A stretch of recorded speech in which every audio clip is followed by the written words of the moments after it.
Hallelujah. Hallelujah. So last session we just started the unseen problems that affects our marriage.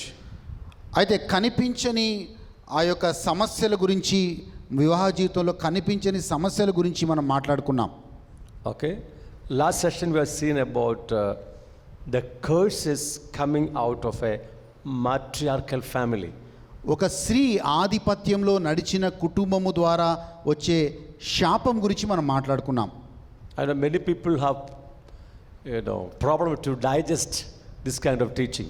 అయితే కొంతమందికి ఇవి జీర్ణం కావు, అంటే వాళ్ళు అంగీకరించలేరు ఇలాంటి బోధని. But what I'm telling is from the word of God. కానీ ఇవన్నీ కూడా దేవుని వాక్యం నుంచి అని మనం గమనించాలి. And by the experience of many hundreds of marriages. అయితే ఇవన్నీ కూడా కొన్ని వందల కుటుంబాల యొక్క అనుభవం నుంచే వచ్చిన బోధలు ఇవి. Hallelujah. Hallelujah. Hallelujah. Hallelujah. Okay. Now we move to another unseen problem that influences our marriage.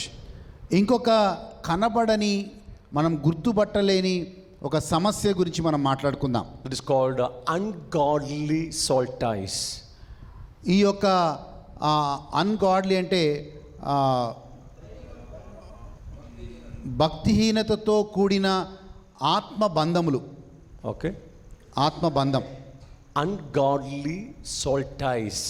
భక్తిహీనతతో కూడిన ఆత్మబంధం.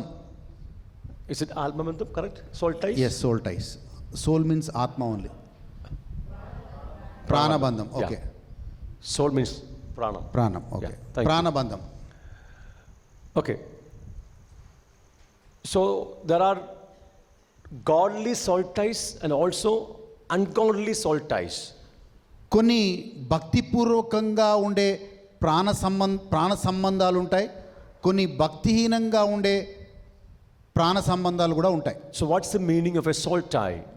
అయితే ఈ యొక్క ప్రాణ సంబంధాలు అంటే ఏంటి? A soul tie is any relationship where two become one in mind, body, emotions or heart. అయితే ఈ ప్రాణ సంబంధాలు అంటే ఏంటంటే, సోల్ టైస్ అంటే ఏంటంటే, ఒక వ్యక్తి శారీరకంగా, ఆలోచన పరంగా, భావోద్రేకాల పరంగా ఒక వ్యక్తి, ఇద్దరు వ్యక్తులు ఒకే రీతిలో ప్రయాణం చేస్తూ ఉంటారు. You got it? అర్థమైందండి? A soul tie is any relationship where two become one in mind, body, emotions or heart. అయితే ఈ యొక్క ప్రాణ సంబంధమైన సంబంధాలు అంటే ఏంటి అంటే, ఇద్దరు వ్యక్తులు ఒకే మనస్సుతో, ఒకే శరీరంతో అండ్ ఒకే ఆలోచన విధానంతో, ఒకే భావోద్రేకాలతో వాళ్ళు కలిసి నడవటం. It is like an invisible umbilical cord that ties you to another person. అయితే అది కనబడకుండా ఇంకొక వ్యక్తితో సంబంధము ముడిపడటం. Got the point? Soul ties are actually a healthy and essential part of God's plan for human relationships. అయితే ఆ యొక్క ప్రాణ సంబంధమైన సంబంధాలు అది దేవుని ప్రణాళిక అయి ఉంది మనిషి జీవితంలో. Amen. Amen. Example, godly soul ties, example, husband and wife relationship. ఉదాహరణకి దేవుడు నియమించిన ప్రాణ సంబంధమైన ఆ యొక్క ప్రాణ సంబంధాలు ఏంటంటే భార్యాభర్త సంబంధం. Genesis chapter 2:24 we read this. ఆదికాండం 2వ అధ్యాయం 24వ వచనంలో మనం ఈ రకంగా చదువుతూ ఉన్నాం. Therefore a man shall leave his father and mother and be joined to his wife and they shall become one flesh. అయితే బైబిల్ ఏం రాయబడిందంటే, భర్త తన తల్లిదండ్రులను విడనాడి తన భార్యకి హత్తుకొని వాళ్ళు భిన్న శరీరులు కాక ఏక శరీరులై జీవిస్తారు అని రాయబడింది. Clear? It's the best example for godly soul ties. అది దేవుడు నియమించిన ప్రాణ సంబంధాలు. Okay, in all the soul ties I said two becomes one in mind, body, emotions. Now all the soul ties there won't be bodily connection. చూడండి, అన్ని ప్రాణ సంబంధమైన సంబంధాల్లో శారీరక సంబంధం ఉండాల్సిన అవసరం లేదు. But the best example for soul tie, that is the relationship between wife and husband.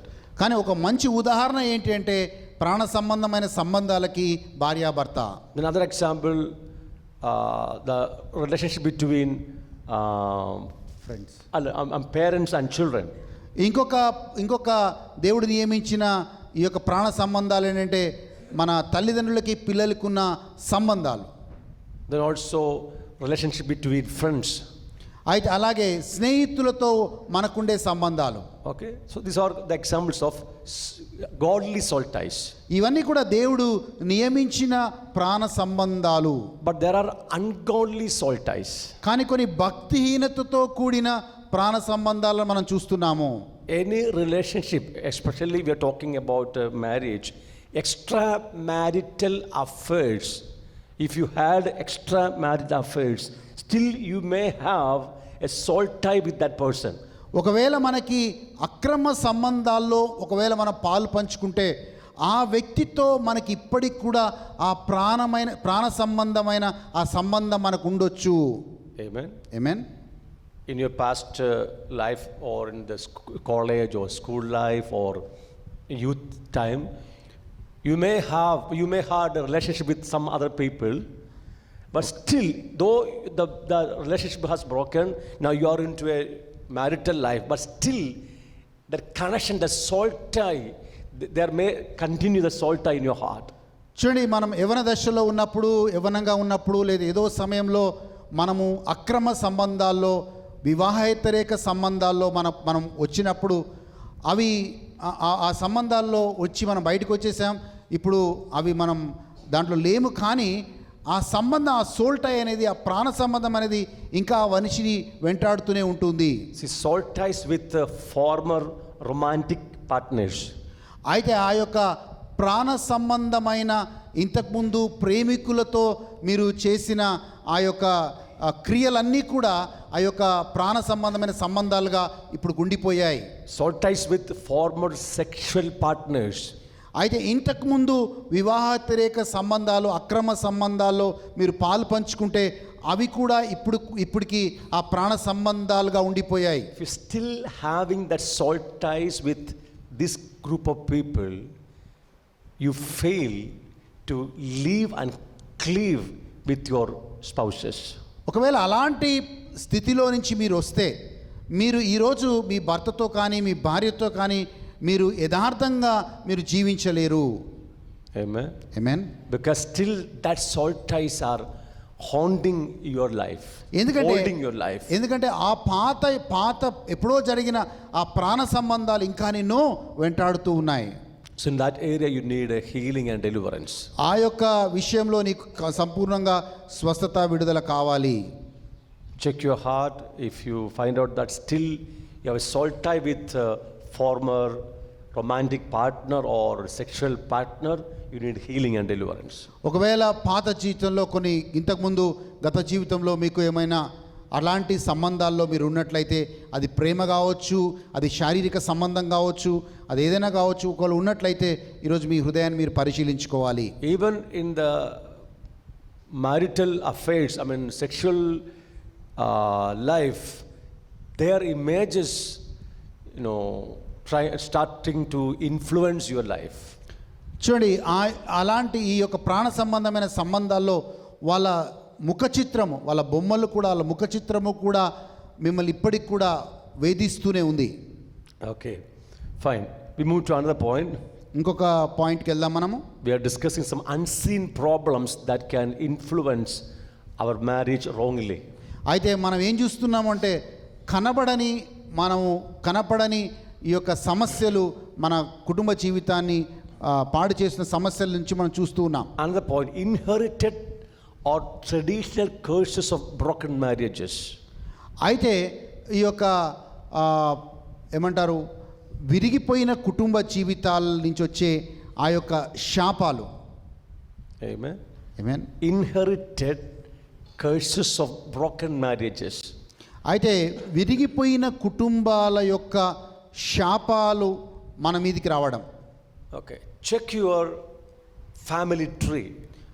ఒకసారి మన కుటుంబ చెట్టుని మనం చూస్తే, your father's side and mother's side, మీ అమ్మ సైడు, మీ నాన్న సైడు ఒకసారి మీరు ఆ యొక్క కుటుంబ చెట్టును మీరు చూస్తే see the family tree of your mother and father. ఒకవైపు మీ అమ్మగారి యొక్క కుటుంబ జీవితం, ఆ కుటుంబం యొక్క వంశావళి, మీ నాన్న యొక్క వంశావళి మీరు చూసుకుంటే See many branches in the family tree of your father's side and mother's side. So చాలా కొమ్మలు మనకు కనబడతాయి, చాలా మంది మనకు అమ్మ సైడు నాన్న సైడు కనబడతారు. Have you seen some line of your family tree constantly their marriage is collapsing, I mean breaking down. ఒకవేళ అలాంటి వంశావళిలో మన నాన్న సైడ్ కానీ అమ్మ సైడ్ కానీ మన వంశావళిలో చూస్తే ఎక్కడో దగ్గర చిన్న బ్రేక్ వచ్చి ఎక్కడో దగ్గర కుటుంబాలు విడిపోయినట్లుగా మనం గమనిస్తే, Have you seen like that? ఎలా అయినా మీరు గమనించారా? అలాగేమైనా అమ్మ సైడ్ కావచ్చు నాన్న సైడ్ కావచ్చు కుటుంబాలు ఎక్కడైనా విడాకులు తీసుకోవడం విడిపోవడం ఎక్కడైనా మీరు గమనిస్తే ఒక్కసారి చూడండి. That type of curses passing to generations. So అలాంటి ఆ విడిపోయిన పరిస్థితిలో అది ఒక శాపముగా తరతరములకు అది ట్రాన్స్ఫర్ అవుతూ వస్తూ ఉంది. If you find out that kind of, family curses in marriage breakdown or divorce, you need a deliverance prayer on that. ఒకవేళ మీకు అలాంటి స్థితిలో మీరు ఉంటే ఖచ్చితంగా మీకు డెలివరెన్స్ కావాలి, విడుదల కావాలి, మీకు స్వస్థత కావాలి. You got the point? మీకు అర్థమైందా అండి? No need to explain much on that. ఇంకా మీకు ఎక్కువ దాని గురించి వివరించిన అవసరం లేదు. Okay, another important unseen problem. ఇంకొక మనము గమనించని ఇంకొక సమస్య ఏంటి అంటే spoken word curses uttered against your marriage. కొంతమంది మీ కుటుంబ జీవితానికి వ్యతిరేకంగా కొంతమంది మీకు వ్యతిరేకంగా మాట్లాడారు మీ కుటుంబం మీద. Especially spoken word curses. దేవుని to the word. spoken word. Yeah that's what మాట్లాడటం. Yeah, curses. సో వాళ్ళు ఏం చేశారంటే మీ కుటుంబాన్ని కొంతమంది శపించారు. Especially from authorities. అయితే మీ మీదున్న అధికారులు వాళ్ళు శపించారు. Okay, from grandparents. ఒకవేళ మీ యొక్క తాత ముత్తాత కావచ్చు, or from parents. ఒకవేళ మీ తల్లిదండ్రులు కావచ్చు, sometimes from pastors, spiritual authorities. కొన్నిసార్లు మీ యొక్క ఆధ్యాత్మికంగా మీ మీద ఆధ్యాత్మికంగా అధికారులుగా ఉన్న వాళ్ళు కావచ్చు. sometimes from teachers. కొంతమంది టీచర్లు కావచ్చు. all these are authorities, spiritual authorities above us. వీళ్ళందరూ కూడా మన మీద దేవుడు నియమించిన అధికారులు. because of some reason. ఏదో కారణంగా వాళ్ళు మనల్ని చెప్పించిండొచ్చు. maybe you made a mistake. మీరు తప్పు చేశారేమో. Because of their short temper they speak curse upon you. వాళ్ళ కోపం వల్ల వాళ్ళ కోపాన్ని బట్టి వాళ్ళు మీ మీద వాళ్ళు శాపాలను పలికారు. have you heard like that? మీరు అలాంటి ఏమన్నా విన్నారా? తల్లిదండ్రుల నుంచి కావచ్చు, లేకపోతే అధికారుల నుంచి కావచ్చు, లేకపోతే ఆధ్యాత్మికంగా మీ మీద ఉన్న అధికారుల వల్ల కావచ్చు. when the authorities speak wrong word upon you, curses upon you, it can come to your life. It may pass on your life. So కొన్ని సందర్భాల్లో మన మీద దేవుడు నియమించిన అధికారులు శాపాలు మాట్లాడినప్పుడు మన మీదకి మన కుటుంబాల మీదకి శాపాలు రావచ్చు. if you are aware of this kind of problems, you need to come before God and ask forgiveness of your sins and ask deliverance from God. ఒకవేళ మీకేమైనా సంఘటన జరిగి ఉంటే మీరు దేవుడి దగ్గరికి రావాలి, మీకు క్షమాపణ అడగాలి, వాళ్ళు మాట్లాడిన మాటలన్నీ కూడా క్యాన్సిల్ చేస్తూ మీరు ప్రార్థన చేయాలి. And I tell you, all the parents, మీరు ఇక్కడ తల్లిదండ్రులకు అందరికీ చెప్తున్నాను, never curse your children. మీరు మీ పిల్లల్ని ఎప్పుడు కూడా శపించొద్దు. Sometimes because when you see their disobedience and their arrogancy, because of your anger you speak bad words upon them, you curse them. కొన్నిసార్లు మనకి బాగా కోపం వచ్చినప్పుడు పిల్లలు మనకి విధేయత చూపనప్పుడు, పిల్లలు మనకి దూరంగా మనము ఇష్టపడినట్లుగా వాళ్ళు పెరగనప్పుడు తల్లిదండ్రులుగా మనము కొన్ని చెడ్డ మాటలు లేకపోతే కొన్ని శాప వచనాలు మనం మాట్లాడతాం, అలా మనం మాట్లాడకూడదు. Do you know your words has much influence on your children? ఎందుకంటే మన మాటలు వాళ్ళ జీవితం మీద ప్రభావితం చూపుతాయి. Now, once I was ministering in the north part of Kerala, one Catholic family came to our program. నేను కేరళలో పరిచర్యకు భాగంలో పరిచర్యకు వెళ్ళినప్పుడు ఒక క్యాథలిక్ కుటుంబం నా దగ్గరికి ప్రేయర్కి వచ్చారు. Okay. Actually, they did not come for prayer. They just came to meet me. వాళ్ళు ప్రార్థనకు రాలేదు, నన్ను కలవడానికి వచ్చారు వాళ్ళు. Only the father came to meet me. ఒక తండ్రి మాత్రమే వచ్చాడు నన్ను కలవడానికి. And the problem, his daughter got married but not able to conceive. అయితే సమస్య ఏంటంటే వాళ్ళ కుమార్తెకి పెళ్ళైంది కానీ ఆమె గర్భము ధరించట్లేదు. She has no physical infirmities which stops to conceive. కానీ ఆమెకు శారీరకంగా ఎలాంటి అనారోగ్యం లేదు. But they don't know what is the problem. కానీ ఏ సమస్యనో తెలియదు. Then we were talking, God revealed one day. ఆ రోజు మాట్లాడుతుంటే దేవుడు నాకు కొన్ని బయలుపరిచాడు. The grandma accursed this daughter, granddaughter. So అక్కడ మేము గమనించిన విషయం ఏంటంటే వాళ్ళ అమ్మమ్మ ఈ అమ్మాయిని శపించింది. Then he understood. He knows the